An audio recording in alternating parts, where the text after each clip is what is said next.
Hello dear, आपका JR YouTube channel पर स्वागत है।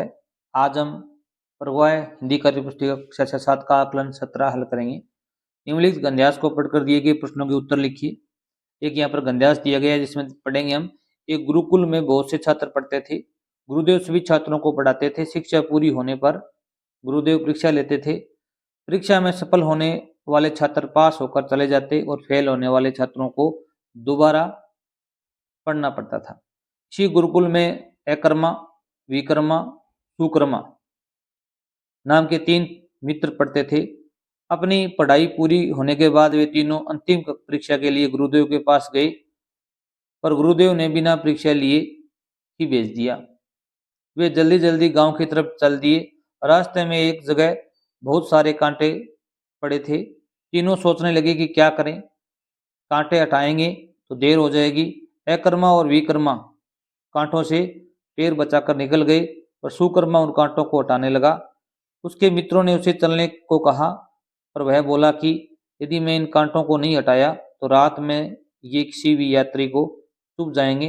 इतना सुनते ही गुरुजी झाड़ी के पीछे से निकल आए और बोले, मैंने ही ये कांटे तुम तीनों की परीक्षा के लिए बिछाए थे। सुकर्मा परीक्षा में सफल हो गया और वे दोनों वापस गुरुकुल में चले गए। अब देखिए भी इससे संबंधित कुछ प्रश्न हैं, हम हल करेंगे। पहला प्रश्न इसमें दिया गया, गुरुकुल में नहीं पढ़ने वाला छात्र है भी कौन है? अभी अकर्मा पढ़ता था, विकर्मा भी पढ़ता था, सुकर्मा भी पढ़ता था, निकर्मा नहीं पढ़ता था। इस नाम का कोई छात्र नहीं था। आगे देखिए भी, मैंने ही ये कांटे बिछाई, किसने कहा था? बात ये गुरुदेव ने कही थी।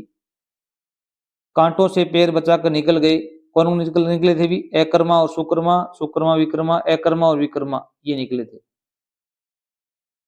गुरुजी ने रास्ते में कांटे क्यों बिछाए थे? भी लोगों के पैरों में चुभने के लिए, तीनों छात्रों की परीक्षा के लिए। यही ऑप्शन सही हो जाएगा, तीनों की परीक्षा के लिए। अगला प्रश्न देखिए भी, गुरुकुल में फेल होने वाले छात्र क्या करते थे? भी गुरुकुल में फेल होने वाले छात्रों को दोबारा पढ़ना पड़ता था।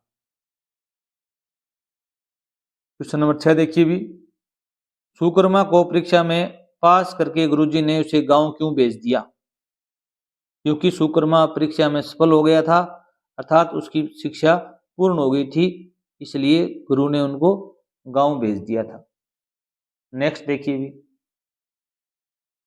आगे 7 नंबर प्रश्न दिया गया। इस गद्यांश को पढ़कर आपने क्या शिक्षा प्राप्त की? क्या शिक्षा मिली हमें जीवन में कांटों रूपी प्रकट हुई समस्याओं और परेशानियों से बचकर ना निकलकर उनका समाधान करना चाहिए। जिस प्रकार सुकर्मा ने जो समस्याएं रास्ते में प्रकट हुई उनका हल निकाला तो वह सफल हो गया। और आगे देखिए भी, क्वेश्चन नंबर 8 है, रेखांकित शब्दों के विलोम शब्द लिखिए। रेखांकित शब्द कौन से आए थे? भी एक तो धीरे धीरे, जल्दी जल्दी आया था। कौन आया था? भी सफल आया था। सफल का तो हो जाएगा असफल, सफल का असफल हो जाएगा। और एक आया था जल्दी जल्दी, तो इसका हो जाएगा धीरे धीरे।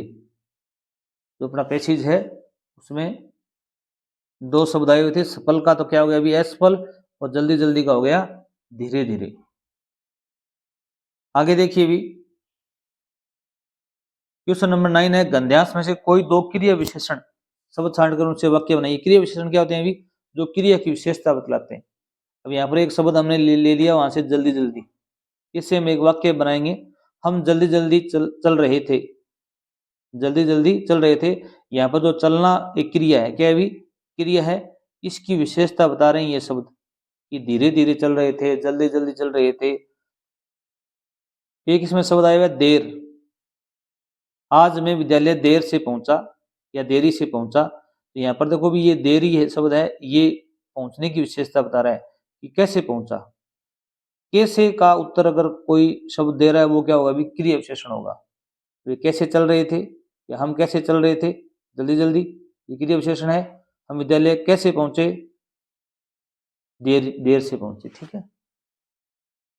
क्वेश्चन नंबर 10 देखिए भी, इस कहानी से क्या शिक्षा मिलती है? अपने शब्दों में लिखिए। तो आप इसमें लिखेंगे कि यह कहानी हमें शिक्षा देती है कि हमें केवल किताबी ज्ञान प्राप्त कर लेने से शिक्षा पूर्ण नहीं होती है।